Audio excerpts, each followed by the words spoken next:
and welcome to my channel. Thanks so much for tuning in today. We're going to talk about some true crime. I am going to read an excerpt from a book, and this is about it was a cold case. This is a solved volume. So it says, I found it online because I've not had a lot of time to work on my own scripts, unfortunately, and I've been delaying making content because things are not to the level that I expect of myself here, and I figured I will make you content to the best of my ability, and right now, today, we're going to read something, and that's that. So, without further ado, let's go ahead and get into it. So, this excerpt is called Murder at the Mall. On a frigid December evening in 1979, Michelle Martinko attended a dinner at the Sheraton Inn in Cedar Rapids, Iowa. Michelle was 18 years old and a senior at Cedar Rapids Kennedy High School. The banquet was for the choir, of which she was a member. Directly after the event, she decided to drive to the recently opened Westdale Mall, where she had a part-time job. She was carrying $180 in cash and planned on buying a new winter coat. Michelle Martinko was, by all accounts, a happy, well-adjusted teen. The younger of two daughters, she maintained a steady A/B average at school and was actively involved in the twirling squad, in the choir, and in high school theater productions. An active kid. The pretty blonde was known for her stylish dress sense and planned on studying interior design at Iowa State University after she graduated. She was popular without having any particularly close friends. On this December evening, she encountered several classmates and stopped to chat with them. She browsed various stores without finding the coat she was looking for. The last sighting of her was at 9 p.m. Hours later, at around 2 a.m., Albert Martinko made a call to the police and reported his daughter missing. Albert and his wife Janet had spent the last few fretful hours working the phones, trying to locate Michelle, who had not come home. Then, even as police units were being dispatched to look for the missing teen, Albert hit the streets himself, cruising the darkened city in an increasingly frantic effort. Thankfully, it wasn't he who found Michelle, but the police. At around 4 a.m., an officer spotted the missing girls' tan and green Buick Electra in the otherwise empty lot of the Westdale Mall. It was parked in the northeast corner outside of JCPenney. Michelle Martinko was inside. She was dead. This was a truly horrific murder. Michelle was seated in the driver's seat, her upper body angled toward the passenger's side. Her face and upper torso were covered in blood, which was also liberally sprayed across the car's interior. The medical examiner would count 29 stab wounds inflicted to the chest, neck, and face. There were also defensive wounds to Michelle's hands, indicating that she'd put up a fight for her life. Reconstructing the murder, detectives theorized that Michelle had been attacked as she got into the vehicle. The question was, why? Michelle hadn't been robbed. Her purse still contained the $180 she'd been carrying. There had also been no attempt at a sexual assault. That, together with all the cuts to Michelle's face and overkill employed, suggested someone with personal motive. Working that angle, investigators initially focused their attention on Michelle Martinko's inner circle. Was there a disgruntled ex-boyfriend, a classmate she defended? The answer to those questions was no. Dozens of potential suspects were interviewed, all of them dismissed, many after passing a polygraph. With limited forensics and no eyewitnesses, the investigation was already in trouble. Desperate, the police appealed to the public, generating over 200 new leads. Some of these were quite bizarre. There was a local delinquent who was known to carry a knife and was described as threatening. Problem was, he was still a preteen. There was a mall employee who appeared to be obsessed with store mannequins. A more viable suspect was a man who'd recently served time for a sexual offense. He was interviewed and released after providing an alibi. Then, out of nowhere, the police caught a break. A woman came forward to report that she had arrived at the mall in the early hours of December 20th and had spotted two cars parked side by side in the lot. One of those was a green and tan Buick Electra. The other was a nondescript sedan. A man was standing beside the driver's door of the Electra. The witness described him as white, late teens, early 20s, 6 feet tall, and weighing around 170 pounds.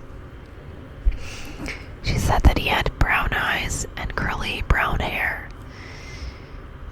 This description would be widely distributed in the media, bringing forth a slew of new leads, but not a single viable suspect. It drove the police to increasingly desperate measures. Psychics were consulted and several witnesses interviewed under hypnosis. There was also a reward, $10,000 for information leading to an arrest. It went unclaimed. 1 year, hundreds of interviews, and thousands of man-hours later, no one was any the wiser. Who had killed Michelle Martinko and why remained an unfathomable mystery. The case was cold. It is impossible to comprehend the anguish of Albert and Janet Martinko at this time. Their daughter was dead, her young and promising life cruelly snatched away. Her final moments endured in terror and pain. Almost as bad was the knowledge that Michelle's killer was still out there walking the streets, unpunished for his terrible act. With the criminal case going nowhere, Albert vented his anger in civil court, filing suit against the owners of the Westdale Mall for not providing reasonable security on the night of the murder. That case would go all the way to the Iowa Supreme Court, where the ruling went against the Martinkos. Albert died in 1995. His wife, Janet, 3 years later in 1998. They would go to their graves, never knowing who had taken the life of their beloved Michelle. That is so sad. But the Martinko case, although dormant, was not yet dead. In 2006, the Cedar Rapids Police Department received a tip connected to the murder. This would ultimately prove to be a bust, but it did reignite interest in the case. A detective took a fresh look at the evidence and made a stunning discovery. 2 separate blood types had been lifted from the crime scene, one believed to be that of the killer. This was now submitted for testing and gave up a partial DNA profile, which was entered into the combined DNA index system CODIS. Investigators had high hopes of getting a hit. They drew a blank. The man who had killed Michelle Martinko had not committed another serious crime. At least not in the era of mandatory DNA tests for offenders. This was frustrating, but not a total loss to investigators. They still had the long suspect list that had been developed during the initial investigation, a list containing as many as 80 names. These individuals now became the subject of a major track and test initiative. More than 60 were eventually screened. The result, no match. It was back to the drawing board. 10 more years passed, during which the advancements in DNA technology were truly mind-blowing. By 2017, there was a private company specializing in DNA phenotyping. Here, experts could take a single strand of DNA and discern from it the person's physical features. Thus, a composite could be compiled not from witness descriptions but from a suspect's biological material. In this case, the identikit showed a man with blonde hair and blue eyes, contradicting the previous eyewitness description. This does happen sometimes. This was broadly circulated, generating dozens of new leads, but no real break in this case.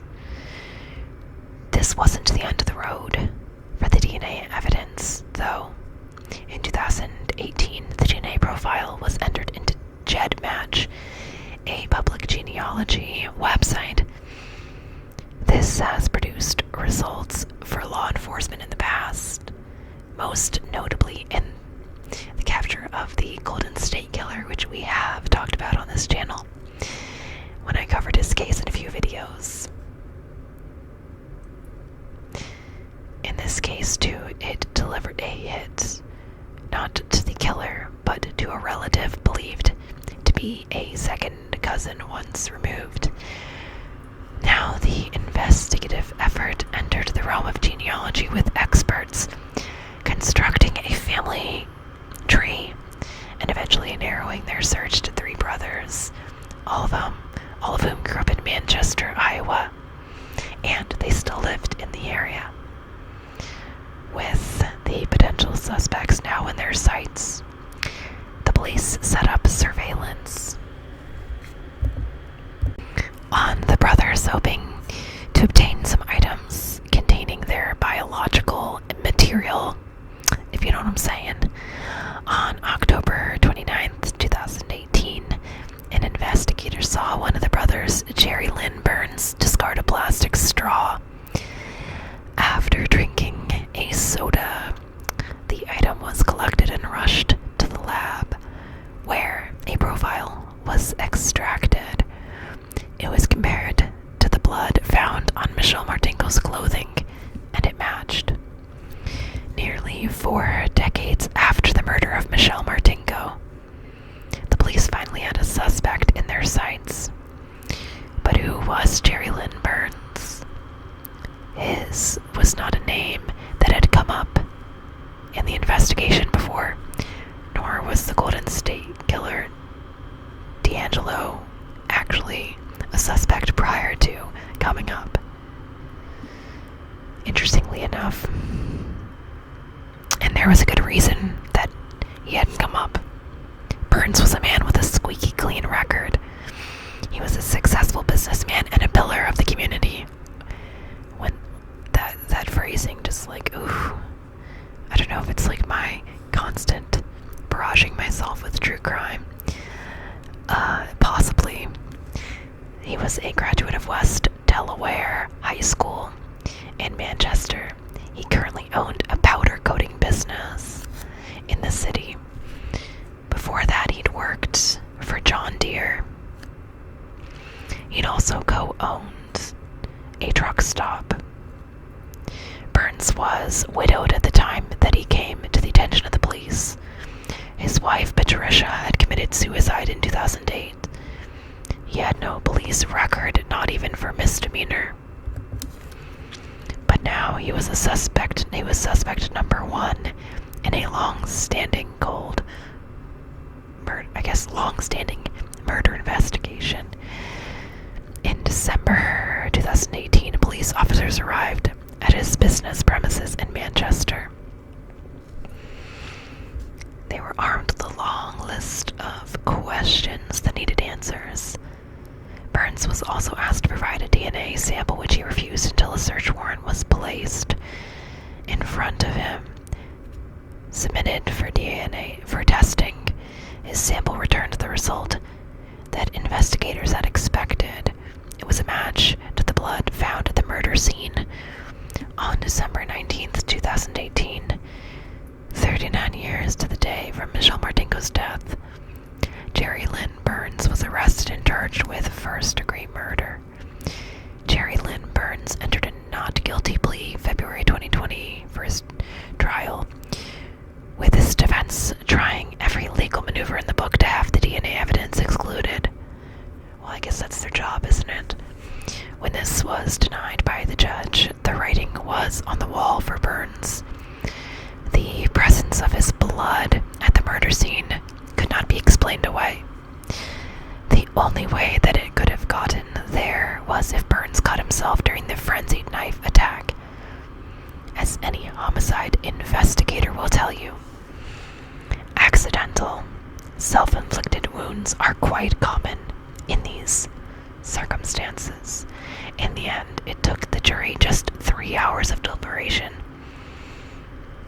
to find Jerry Lynn Burns guilty of first-degree murder. Under Iowa law, that meant a mandatory life sentence with no possibility of parole. Good. Burns is currently incarcerated at Anamassa State Penitentiary with the matter under appeal. With the DNA evidence placing him at the crime scene, it seems highly unlikely that a new jury will come to a different decision. But there is one question that still needs to be answered in this tragic case. The question of why. Why would Jerry Lynn Burns, a man with no criminal convictions, commit such a savage act of violence against a young woman he presumably didn't even know? The answer may lie in a piece of evidence that was suppressed at the trial. It had to do with Burns' internet search history. This was ultimately disallowed by the judge, but provided a disturbing insight into the accused murderer's psyche. Burns liked to visit sites showing women being raped, stabbed, strangled. He also had a thing for necrophilia. Perhaps this was his intention when he accosted Michelle Martinko, obviously, in the parking lot on that fateful December night. Perhaps the result of his actions was far bloodier than he'd imagined in his warped fantasies. Perhaps he'd run from the scene and been sufficiently traumatized to never repeat the act of murder. Had his response been different, he might well have developed into a serial killer. A lot of those are suppose this, suppose that. So I'm guessing there was no evidence of her being assaulted. From what this article says, I really should look into this case more on my own, but this is what we have from the excerpt that I'm reading from the Cold Cases Solved Volume 4. I will probably put the book Amazon for it in the description. Although, if you Google, you can probably find it for free like I did. Sorry, shouldn't say that, but if I like a couple of these, I will probably end up buying or borrowing the book from the library or something. We'll see. Anyways, that's all that I have on the case of the tragic death of Michelle Martinko. Michelle Martinko.